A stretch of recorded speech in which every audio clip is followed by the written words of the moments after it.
I think it's absolutely hilarious that I'm a business professor, and I often tell you not to work. Um, and it's not because I don't see any value in in work, and it's not because I don't see any value in business. It's not because I don't see any value in efficiency. Um, but it's because I want to get you to the moment where you are set up where you do not have to work. That's the ultimate goal, right? The goal, we ha- there's this, and it's a rather unfortunate image that we have in culture, particularly, especially in American culture. But it's everywhere, right? Like it's even big in a lot of Asian cultures that we have this very strong connection between um, the identity of who you are at work and the value of who you become. And it's very strong, and there's no, I don't see any, issues with any of that. It's just that it becomes very much so part of our identity that we often forget that there's other identities that we have. And there's other things that are often important in our life, or our jobs as human beings, um, is not only sort of mechanizing things and turning things into a machine and accomplishing things, right? The efficiency aspect of things is very real. In accomplishing things, right? That image of a machine, a well-oiled machine is is amazing. And, it is part of the reason why we do spectacularly well in life. But on the other side, I want you to get to the moment where if you simply just, that I feel like a preacher or something like that, but it's freaking annoying. Um, I don't know how else to sort of get the message across, but if you're to simply listen to some of the things that I'm trying to tell you, right? That you don't have to work like that if you do things sort of correctly, but it requires you to think a long time in advance, right? I want you to think like 30 years in advance. And even if you're like 50 years old and you're like, if I've already, passed all of that kind of stuff, you have 20 more years, you have 10 more years to do this, and it will make a world of difference. And if you start sort of thinking about what I'm trying to do and what I'm trying to say, it will really change who you are, right? And it's just modeling over how well functioning organizations in this world actually do well. If you were to take the best practices of the best companies in the world, what do? Right? They have an engine. That engine is work, right? But they take, I don't know, say 30% of that engine, maybe even more, and they throw it away in different ways, right? So they have 100% of income coming in, right? And then they take 30% of that. That's after taxes and all that kind of stuff, right? And they throw it away in different ways. First way that they throw away, and this is why I encourage you to, and this is in line with Susie Orman. This is in line with, I'm actually a big fan of Dave Ramsey, although, sometimes he gets, yeah, some of the messaging gets sort of misplaced, but just take 15% of everything you ever make, sock it away in long-term mutual funds and index funds. That's, if you were to pick growth stock index, mutual funds and index funds, you're gonna do fine. And if you do that, you take 15% of everything you make, even if you don't make that much money, right? You make, I don't know, $50,000 a year, um, as a family income. That's still a significant portion that you're putting away. And you sock that away and you do that for 10, 20, 30 years, it becomes an extraordinary amount of money that you have, a lump sum of money that you can live off of, right? So that's one thing. Another thing that, you still have, so I said about 30%, right? So you got 15% left over. Um, pick things that you enjoy with that 15%, right, of waste. And ultimately it's waste, right? Like you have to view it as waste, otherwise you get sort of screwed up in your head, right? In terms of efficiency and all that kind of stuff. But it's on things like, wasting on having birthday parties, right? Like enjoying parts of your life. Uh, that's what large companies actually do, right? They have charitable events, right? They actually send people out into charity. They have sometimes, really well-run companies. They'll give people multiple days per year where they could just give pro bono charitable work, and they encourage people to do that.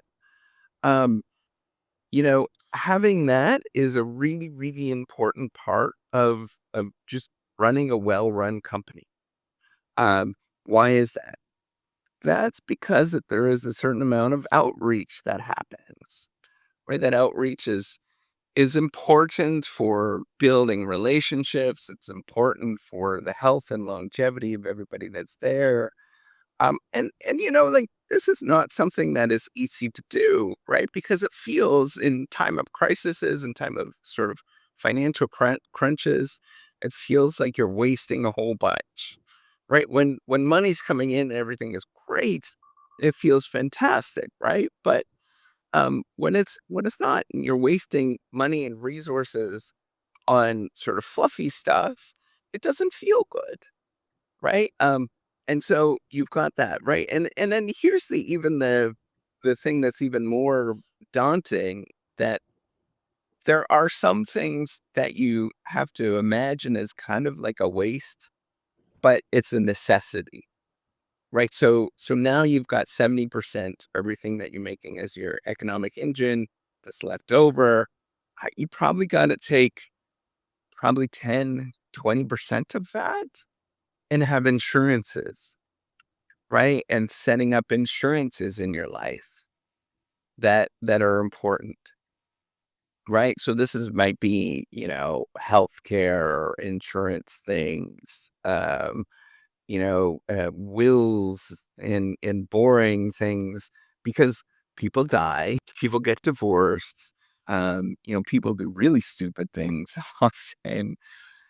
And they just do, right? Like people, we do these things. It's just part of life. We don't understand what the future is going to be, and we have to sort of have those things. Our teeth get rotten.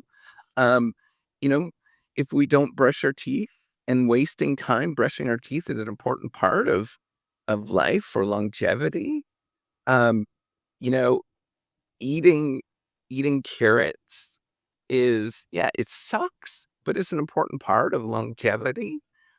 Um, Okay, and so now after all of that, what's a large company actually do? They gotta pay their salary to, they have to pay people, right? And that is like 40%. So now you've got only about 20% left over, right? And that may be 10% of the money. So you want to keep 10% for just making sure that you have more left over. I don't know, other things. But then you want to make sure that you've got a little bit left over to pay yourself for the profit of all of that. And the profit is tiny typically, right? Like if you look at the grand scheme of things, it's often not that large, 10%. Um, and that's where you pay yourself. So if you're to set up everything and you do that sort of translation, kind of a rough translation in terms of yourself and what you are doing, um, you can often translate this, and it requires a lot of effort to remember that you're just not an economic engine. There's other things that are going on that you need to practice and need to do that are really incredibly important, that allow you to live um, a productive long-term life. And some of those things are extraordinarily wasteful. So you have to, your mindset in that the way that you think about things is you have to get into the practice of wasting. It's going to feel like a waste. It's going to feel like this is really dumb. Things like within a company. long-term R&D projects, innovation projects, man, those are hard to spend money on because they feel really dumb when you're doing it.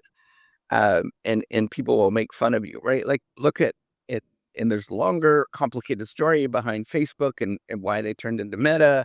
But look at they're trying to invest in this augmented reality world, and they changed their name to Meta. It was a little bit of a flop, but the impetus is there, and I think it's somewhat legitimate in terms of thinking that, yeah, our worlds are going to blend with the digital world a lot more.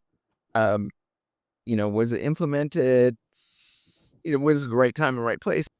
Probably not, but they're in the right effort, right? And you're gonna feel stupid when you do this, right? I'm sure like Facebook is like not writing home to mom. Mark Zuckerberg's not writing home to mom saying like, oh, we implemented that correctly. The world's all using Meta now. Um, in the metaverse. So what I'm saying is you often have to do things that are very countercultural. Um, you have to do things that feel like a waste. You have to do a lot that to ensure you surviving and doing well and loving yourself and loving the world at the same time is to disconnect from a lot of things that the world is actually telling you. And you have to do that for a very, very long time. And it's hard to do. It's frustrating as all get out. And there'll be critics, all that kind of stuff, but just expect it, right? If you get into this practice, you will do very well in your life, but it requires you to get in the practice of actually doing it. All right. Take care and have a wonderful day.